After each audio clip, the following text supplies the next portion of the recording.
The morning sun streamed through the curtains of the hotel room, pulling Anne from a restless sleep. For a moment, she forgot where she was. The soft bed, the clean sheets, the silence. Then it all rushed back. The kidnappers, the chase, the mysterious stranger named Marcus. A knock on the door made her jump. It was room service, a warm breakfast along with a note. "Meet me downstairs at 10 a.m. We need to talk." Marcus. Her hands trembled as she held the note. Who was this man? Why did he care? Was this another trick? At exactly 10 a.m., she stepped into the hotel lobby. Marcus was waiting, dressed in a sharp suit, speaking quietly with the manager. When he saw Anne, he nodded toward a quiet corner. "I did some digging," he began without preamble. "Those men last night weren't random kidnappers. They work for a trafficking ring, one I've been trying to expose for months," and stared at him, stunned. "But why were they after me?" "They target vulnerable people, those no one will miss. People like you." His voice was gentle but direct. "But they messed with the wrong person." He slid an envelope across the table. Inside was a job offer at one of his companies and keys to a small apartment. "This isn't charity," Marcus said firmly. "This is a chance. Take it." Tears filled Anne's eyes. For the first time in months, someone saw her, not as a victim but as a person worth saving. But as she left the hotel, she couldn't shake the feeling that someone was watching her. A dark car idled across the street. The window rolled down slightly, just enough for her to see the same cold eyes from the night before. They hadn't forgotten her. And now, neither had Marcus. Anne's heart hammered against her ribs as she recognized the chilling gaze from the night before. The dark car across the street seemed to suck all the warmth from the morning sun. Without thinking, she turned back toward the hotel entrance, her steps quickening with each breath. Marcus was still in the lobby, now speaking intently on his phone. His eyes narrowed as he noticed Anne's pale face and hurried return. He ended the call abruptly. "What's wrong?" "They're here," she whispered, her voice trembling. "The same men, across the street." In an instant, Marcus's protective demeanor shifted into action. He guided her firmly toward the elevators. "Don't look back. Don't stop walking." He pressed the penthouse button, his body shielding hers from view. The elevator doors closed, but not before Anne caught a glimpse of two men entering the lobby through the reflection in the polished brass doors. Her breath hitched. Marcus placed a steadying hand on her shoulder. "Breathe, Anne. You're under my protection now." The penthouse suite was unlike anything Anne had ever seen. Floor-to-ceiling windows overlooking Lagos, modern art adorning the walls, and security monitors displaying every angle of the building. Marcus led her to a sitting area. "Those men work for a man named Chibuzo," Marcus explained, his voice low and serious. "He runs the largest human trafficking ring in West Africa. I've been gathering evidence against him for 6 months." And wrapped her arms around herself. "But why me? I'm nobody." "That's exactly why they targeted you," Marcus said gently. "You fit their pattern, vulnerable, alone, unlikely to be missed. But their mistake was doing it within my reach." He poured her a glass of water, his movements calm and measured.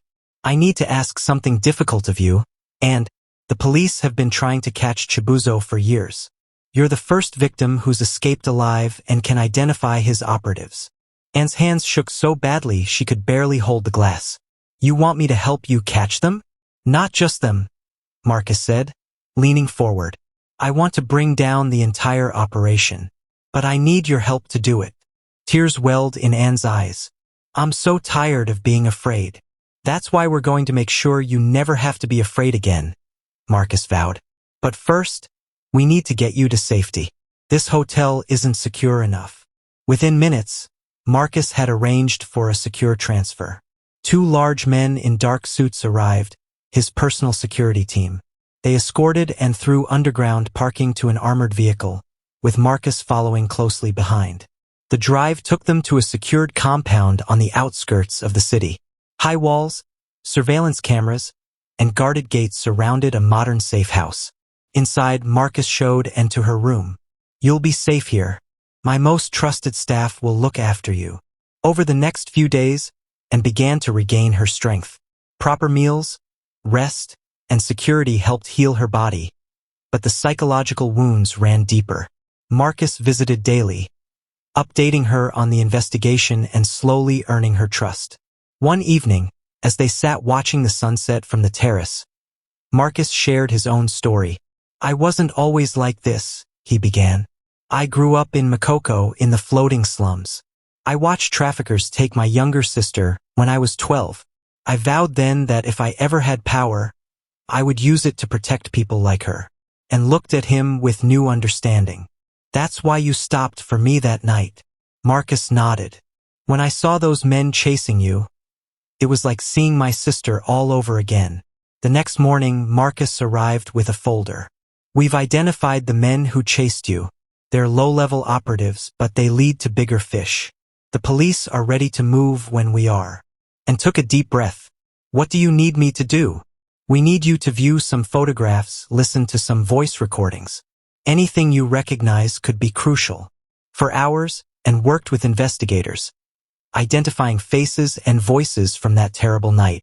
Each identification felt like reclaiming a piece of her stolen courage.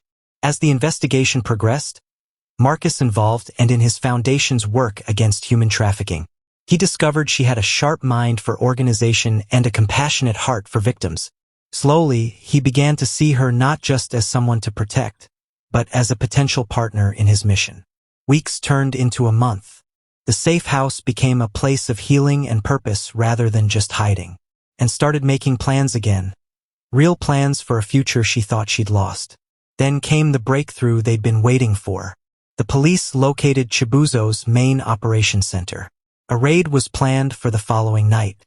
Marcus found and in the library. "We're moving tomorrow. This could end it all." And stood up, her determination clear. "I want to help, not just from the sidelines." Marcus shook his head. "It's too dangerous. I know their faces. I know their methods. I can identify victims they might try to hide or move during the raid," she insisted. "This is my fight too now." After much discussion, Marcus reluctantly agreed she could assist from the command center, but nowhere near the actual operation. The night of the raid, tension filled the air, and monitored live feeds from police body cameras, her heart racing as she watched the operation unfold. Suddenly, she spotted something, a hidden door in the background of one camera feed. "Wait," she called out. "There be the main holding area. That door doesn't match the building plans. I think there's a hidden room." Her observation proved crucial. Behind that door, police found 20 more captives and crucial financial records that would help dismantle the entire network. As dawn broke, the operation was declared a success. Chibuzo and his top lieutenants were in custody. The trafficking ring was broken. In the days that followed, Marcus and Ann worked together to help the rescued victims find shelter and support. Their shared purpose forged a bond deeper than either had expected.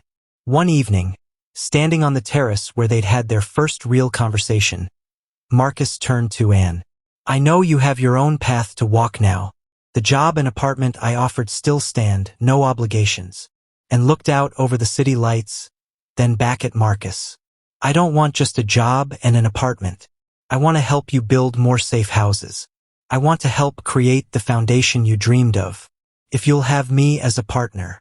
Marcus smiled, the first truly relaxed smile she'd seen on him. "I thought you'd never ask." Together, they watched the sun set over Lagos, a city that had taken so much from but had also given her a new purpose, a new family, and a chance to turn her trauma into triumph. The months that followed the takedown of Chibuzo's operation were a whirlwind of rebuilding, both for the city and for herself. Working alongside Marcus through his Adawale Foundation, she found purpose in creating the very safety nets that might have saved her sooner. They established the second Dawn network of safe houses across Lagos, each equipped with counseling services, job training, and legal support for survivors of trafficking and homelessness.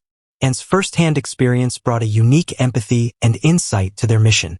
She insisted on details others might have overlooked: soft lighting in common areas, windows that couldn't be looked into from the outside, and always, an unlocked door leading to a garden or courtyard.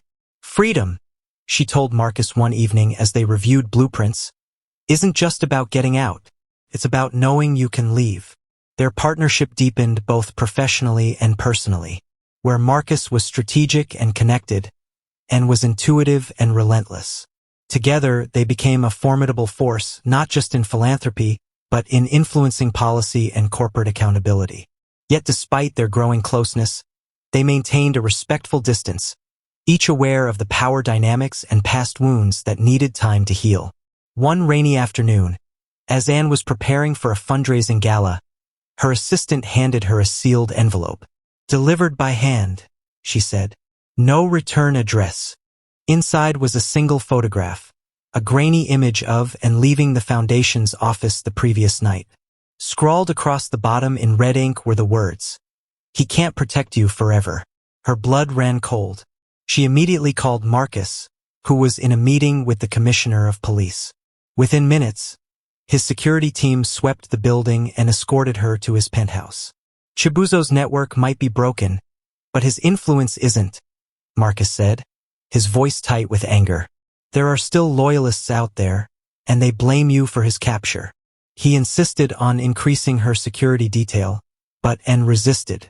"I won't be forced back into hiding, Marcus. We're fighting for freedom. I can't be a prisoner." After a tense discussion, they compromised, and would continue her work but with discreet protection and upgraded security at all Foundation properties. Marcus also arranged for self-defense training, something Anne embraced with surprising ferocity. She learned to turn fear into focus, trauma into technique. The threats continued: a suspicious package at the safe house, a hacked email account, a car that seemed to follow her too often. Each incident was met with increased security, but also with defiance, and refused to be intimidated. At the fundraising gala, a glittering event attended by Lagos elite, and took the stage to share her story.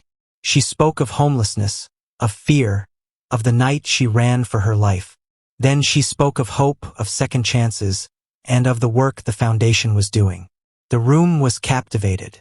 Donations poured in. After her speech, as she mingled with guests, an elegantly dressed woman approached her. "A powerful story, Ms. Anne. Quite dramatic." Her smile didn't reach her eyes. "But tell me, do you really believe you can change anything? Or are you just the billionaire's pet project?" Before Anne could respond, Marcus appeared at her side. "Mrs. Adebayo," he said smoothly, "I see you've met my partner, and is the reason our Foundation's safe houses are so effective. Her insights have already changed legislation." Mrs. Adebayo's smile tightened. "How admirable." She excused herself and melted into the crowd. "Who was that?" Anne asked. "Chibuzo's cousin," Marcus said quietly. "She's married into one of the oldest families in Lagos. We've suspected her of funding his operations for years, but never had proof." The encounter left Anne unsettled. It was a reminder that their enemies weren't just thugs in dark cars. They were in boardrooms, at galas, in places of power. The next morning, Marcus called an emergency meeting. "I've been tracking financial flows tied to Chibuzo's network," he told Anne and his core team. "There's a shell company that's still active, and it's owned by Mrs. Adebayo." They devised a plan to expose her. Using Marcus's connections and Anne's understanding of the trafficking patterns, they pieced together a trail of bribes, shell companies, and manipulated records. It was dangerous work. Every step brought them closer to powerful people with everything to lose. One night, as Anne worked late at the Foundation, she received a call from an unknown number. A distorted voice spoke, "Stop digging, or we'll bury you with the secrets you're uncovering." She activated the emergency alert on her phone, a direct line to Marcus and security. Within minutes, the building was locked down and Marcus was on his way. But as she waited, she noticed something on her computer screen, a remote access alert. Someone had been monitoring her research. When Marcus arrived, she showed him the alert. "They're not just threatening us, they're watching us." Marcus's face was grim. "It's time to end this." They decided to accelerate their plan. Working with trusted journalists and law enforcement, They prepared to expose Mrs. Adebayo and her collaborators. The risk was enormous if they failed. They'd face not just criminal retaliation but social and financial ruin. The night before the story broke, and couldn't sleep, she wandered onto the penthouse terrace where Marcus found her staring at the city lights. "What if we're wrong?" she asked. "What if we destroy innocent lives?" "We're not wrong," Marcus said. "And we're not destroying lives, we're saving them. Remember the 20 people we found in that hidden room? Remember the hundreds we've helped since?" And nodded, drawing strength from his certainty. "I just never thought I'd be someone who does things like this." "You're not the same person who hid in an unfinished building," Marcus said gently. "You're stronger, braver, and you're not alone." The next morning, the story dominated the news. Mrs. Adebayo and several prominent figures were arrested. The evidence was overwhelming, thanks to Anne's meticulous research and Marcus's resources. In the aftermath, there was backlash, threats, attempts to discredit them. But there was also support, from survivors, from the public, from officials truly committed to justice. One evening, as the dust began to settle, Marcus took Anne to dinner at a quiet restaurant overlooking the ocean. Over dessert, he reached into his pocket and pulled out a small box. "This isn't a ring," he said with a slight smile. "It's a key to the new foundation headquarters, the one we designed together, and to my home, because wherever I am, I want you to know you always have a place there." And opened the box. Inside were 2 keys, 1 silver, 1 gold. "Partners?" she asked. "Partners," he confirmed. "In every way." She took the keys, her fingers brushing his. "Then I have something for you too." She handed him a folded paper. It was a design for a new program, one that combined job training with mental health support, named the Marcus Initiative. He looked touched. "You didn't have to." "I know," she said, "but that's what partners do." They left the restaurant hand in hand, walking along the beach as the waves crashed in the moonlight. The past still lingered, in nightmares, in scars, in moments of fear, but it no longer defined them. They had built something new from the ruins of their pain. As they reached the car, and paused to look back at the ocean. "Do you think we'll ever stop fighting?" Marcus followed her gaze. "Probably not. But now we'll always be fighting together." And in that moment, surrounded by the endless sea and the steady presence of the man who had become her protector, partner, and home, and knew she had finally found where she belonged. The calm after the storm of Mrs. Adebayo's arrest proved. While public support grew and the foundation gained unprecedented momentum, the undercurrents of resistance ran deeper than either Marcus or Anne had anticipated. The dismantled network had tentacles that reached into unexpected places. Government offices, international corporations, and even the very systems meant to protect the vulnerable. 3 weeks after the exposure, Anne noticed subtle signs of surveillance. A van parked too long near the safe house, unfamiliar faces at her favorite coffee shop, and a series of phishing attempts targeting the Foundation's donor database. She reported each incident to Marcus and their security team, but the threats remained elusive, always just beyond reach. One Tuesday morning, Anne arrived at the Foundation's new headquarters to find her office in disarray. Drawers had been searched, files were misplaced, and her computer had been tampered with. Nothing was stolen, but the message was clear. "We can reach you anywhere." Marcus immediately called in a digital forensic team. "They're looking for something," he told Anne, his expression grim. "Something they think we have." That afternoon, as they reviewed security footage, they identified the intruder, a young woman disguised as a cleaning crew member, using sophisticated equipment to bypass alarms. She was a ghost. No match in any database. No record of entry or exit beyond the cameras she'd briefly avoided. Meanwhile, the Foundation's work continued, and spearheaded the launch of the Marcus Initiative, which quickly became their most successful program. She found herself traveling across Nigeria, setting up new centers and training staff. During a trip to Abuja, she encountered a former trafficking victim named Nkechi, now a resilient social worker helping others heal. "Your story gave me courage," Nkechi told Anne one evening after a counseling session. "If you can rise, so can we."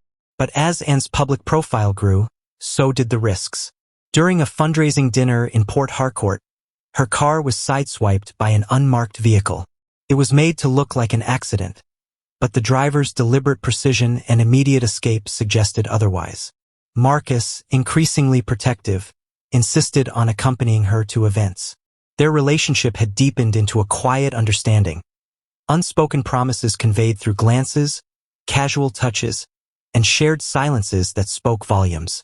Yet both hesitated to define what they were, fearing that acknowledging their feelings might make them vulnerabilities in a battle that demanded strength. The break came from an unexpected source, Nkechi. Having worked with victims from various regions, she recognized patterns others missed. She contacted and with urgent news. The shell company Mrs. Adebayo used, it's not closed. It's been reactivated under a new name, and it's funding something called Project Phoenix. Marcus's team dug deeper. Project Phoenix appeared to be an initiative to rebuild the trafficking network with more secrecy and greater reach. Its leader was a shadowy figure known only as the Architect.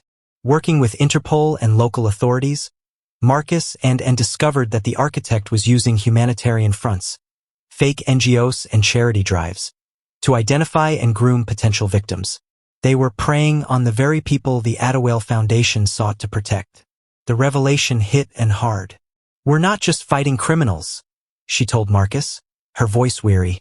"We're fighting an idea that people can be owned." Determined to strike back, they devised a risky plan and would go undercover at a charity gala hosted by a suspected Phoenix Front organization. Wearing a wire and tracked by Marcus's team, she would gather evidence while mingling with suspects. The night of the gala, and wore an elegant crimson gown, her nerves hidden behind a calm demeanor. Marcus, watching from a surveillance van nearby, voiced his last-minute concerns. "If anything feels wrong, abort. Your safety comes first." Inside, and charmed diplomats and business leaders, subtly steering conversations toward philanthropy and investments. She soon caught the attention of a smooth-talking financier named Gabriel, who headed the host committee. He seemed particularly interested in the foundation's expansion plans. "Your work is impressive," he said, offering her a glass of champagne. "But tell me, doesn't it ever overwhelm you? All these people needing help every day," and replied smoothly. "But that's why we focus on systemic change.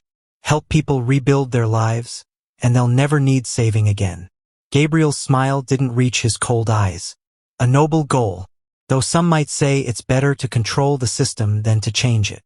As the evening progressed and gathered crucial recordings, hints of offshore accounts, whispered references to shipments, and a chilling discussion about inventory management. But just as she prepared to leave, Gabriel took her arm. "Before you go," he said, "I have someone who'd love to meet you." He led her toward a private elevator. "A benefactor who shares your passions." Anne's heart raced. This wasn't part of the plan. She activated her emergency signal as the elevator ascended to the penthouse suite. The room was lavish, with floor-to-ceiling windows overlooking the city. A figure stood with his back to them, silhouetted against the glass. When he turned and froze, it was the man from the kidnapping night, the one whose eyes had haunted her dreams. "Ms. Anne," he said, his voice eerily calm. "We meet again." Gabriel slipped away, leaving them alone. The man stepped closer. "You've been quite the inconvenience. But every system needs stress testing. You've shown us our weaknesses." And steadied her voice. "And you've shown us your cruelty." "Cruelty?" He smiled faintly. "This is business. Supply and demand. But you're something else. A variable that became a player." Suddenly, the door burst open. Marcus stood there, backed by security. "Step away from her." The man raised his hands in mock surrender. "Mr. Adewale, I should have known you'd be close behind." His gaze returned to Anne. "This isn't over. We adapt. We evolve. And we always remember those who interfere." As security took him away and learned his name, Cato, the architect himself. His capture was a major victory, but his warning lingered. In the weeks that followed, the Foundation experienced both triumph and backlash.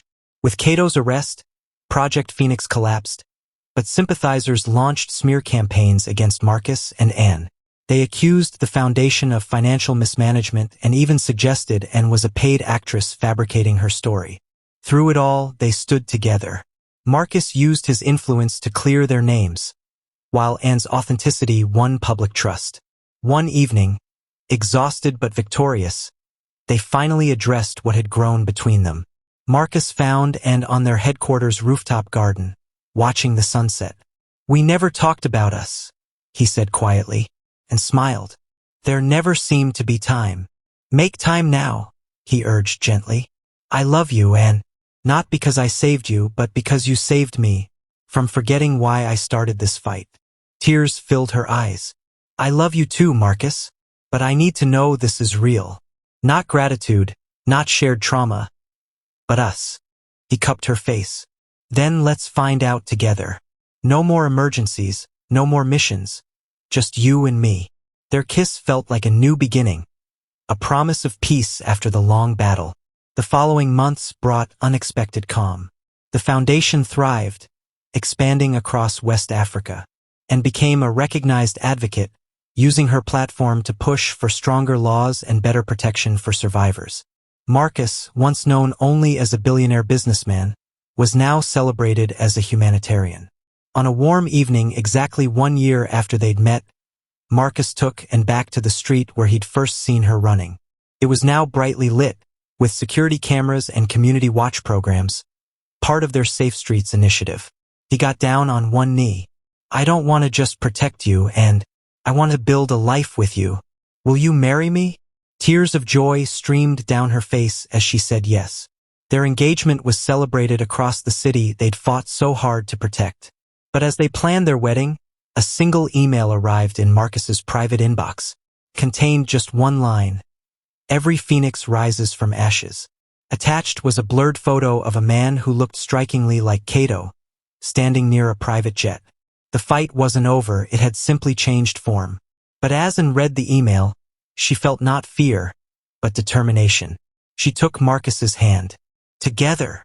He squeezed her hand. "Always." They turned toward the future, not naive about the dangers ahead, but confident in their ability to face them side by side. The battle between light and darkness would continue, but now love was their armor, and hope their weapon. And in that, they had already won the most important victory. The email was a ghost from a battle they thought won, a whisper from the shadows meant to unsettle, to threaten. But Anne and Marcus had faced too much to be rattled so easily. They forwarded the message to their security team and Interpol contacts, then deliberately shifted their focus back to their wedding plans.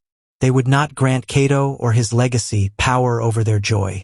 The wedding was a celebration of resilience. Held at the Foundation's flagship safe house in Lagos, it was attended by survivors, staff, and a handful of trusted friends, and wore a dress woven from traditional Nigerian fabric, embodying both her past and her future. Marcus's vows spoke not only of love, but of partnership, of shared purpose and unwavering solidarity. When they were pronounced married, the cheers were not just for their union, but for the hope they represented. Their honeymoon was a working trip, a tour of foundation sites across Ghana and Senegal. Everywhere they went, they saw progress. Schools built, shelters opened, lives reassembled. In a village outside Accra, an elderly woman grasped Anne's hands and said, "You carry light within you. Do not let the darkness make you forget its glow." But the darkness was persistent. Weeks after returning to Lagos, their security chief, Ibrahim, presented them with a disturbing update. Cato's network is regrouping. They're quieter, more decentralized, using encrypted apps and cryptocurrency. They're calling themselves the New Dawn, a twisted mockery of your foundation's work, and felt a familiar chill. "What do they want?" "The same as always," Ibrahim said. "Control, profit, and now revenge." The first tangible sign came when a Foundation supply truck was hijacked en route to a safe house. The drivers were released unharmed but with a message. "Tell the Ada whales we see their charity. We will give our own." Marcus increased security at all locations, but Anne knew that wasn't enough. "We can't just defend," she insisted. We have to understand what they're becoming. She began spending long hours analyzing patterns, donations that vanished, social media profiles that radicalized vulnerable youth, even fake job postings designed to lure people into traps. It was Cato's methods, refined and modernized. One evening, she discovered a connection that made her blood run cold. The New Dawn was recruiting through online gaming platforms, targeting lonely, impressionable teenagers with promises of community and purpose. They were weaponizing loneliness. Marcus listened intently as she explained. They're not just trafficking people anymore, she said, her voice tight. They're trafficking ideals, turning kids into believers. They decided to fight fire with fire. Using foundation resources, they launched a counter-campaign, #RealDawn, offering genuine community support, mental health resources, and mentorship programs tailored for online youth. They partnered with gaming influencers and tech companies to spread awareness. The effort made a difference, but the New Dawn adapted quickly, moving to darker corners of the internet. It was a digital arms race, and often felt outgunned. Then, she received a message through a secure channel from an anonymous sender. I want out.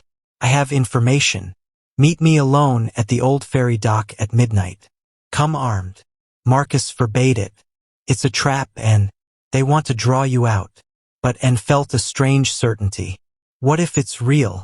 What if we can turn one of them? After heated discussion, they compromised and would go, but with Marcus and security monitoring from a distance. She wore a wire and a tracking device and carried a concealed panic button. The ferry dock was shrouded in mist, the air thick with the smell of stagnant water and diesel. A figure emerged from the shadows, a young woman, barely older than a teenager, her eyes wide with fear. You're Anne? She whispered. Yes. Why did you want to meet? My name is Temmie. I joined the New Dawn 6 months ago. They promised me family, purpose. Her voice broke. But they're not freedom fighters. They're monsters. They're planning something big. An attack on the Foundation's anniversary gala. Anne's heart hammered. Why tell me? Because I saw your speech online. You said nobody is beyond redemption. Temmie handed her a data stick. Everything is here. Locations, plans, names. Just help me get out. At that moment, headlights flashed. Temmie's eyes widened in terror. They're here. They followed me and grabbed her hand.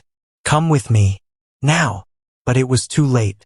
Vehicles surrounded them, armed men spilling out. Marcus's security team moved in, and the dock erupted into chaos. In the confusion, Temmie was shoved into a car that sped away, leaving and standing alone, the data stick clutched in her hand. Back at headquarters, the data revealed a chilling plot. The New Dawn planned to use the gala, attended by survivors, donors, and officials, to stage a mass kidnapping, broadcasting it live to showcase their power. Marcus immediately contacted authorities, and together they devised a counter-operation. The gala would become a trap, heavily guarded with undercover agents among the guests, and insisted on attending, refusing to hide. The night of the gala, the Foundation's headquarters glittered with light and laughter, and moved through the crowd, outwardly calm, inwardly vigilant. Marcus never left her side, his hand often resting reassuringly on the small of her back. As the evening progressed, there was no sign of trouble. Had they been wrong? Had Temmie's information been a diversion? Then, a power outage plunged the building into darkness. Panicked murmurs rippled through the crowd. Emergency generators kicked in, casting eerie shadows, and felt a hand clamp over her mouth, pulling her backward. She struggled, activating her panic button. Marcus's voice echoed through her earpiece. Hold on, and we're coming. But her attacker was strong, dragging her toward a service exit. Just as they reached the door, a figure lunged from the shadows. Temmie, her face set with determination. She tackled Anne's captor, giving Anne time to break free. Security swarmed the area, apprehending the would-be kidnapper. Temmie stood trembling, her hands raised. I'm sorry, she told Anne. I led them here, but I couldn't let them take you, and embraced her. You saved me. The plot thwarted, The New Dawn's leadership was rounded up in the following days. Temmie's information led to raids across 3 countries, dismantling the Reborn network once and for all. In the aftermath, Temmie was offered immunity in exchange for her cooperation. She chose to join the Foundation's rehabilitation program, determined to help others escape the lies she'd once believed. One evening, as Marcus and Anne walked through the garden of their home, he turned to her. "We've spent so long fighting darkness. Maybe it's time we focus only on the light." And nodded. "Let's build instead of battle. Grow instead of guard." They decided to shift the Foundation's focus entirely toward prevention and rehabilitation, leaving the pursuit of criminals to authorities better equipped for it. They expanded schools, launched digital literacy programs, and created economic opportunities in vulnerable communities. Years passed. The Foundation's work flourished, and the whispers of the New Dawn faded into memory. Anne and Marcus built a life, not just of purpose but of peace. They had children, who grew up knowing both their parents' legacy and the importance of compassion. On their 10th anniversary, they returned to the street where they'd first met. It was now a thriving community hub, with a small plaque that read, "Here began a journey of hope." Marcus took Anne's hand. "You know, I thought I was saving you that night," and smiled, her eyes glistening. "We saved each other." And as they stood there, surrounded by the laughter of their children and the community they'd helped build, they knew that some love stories aren't written in moments of ease, but forged in fire, and that made them unbreakable.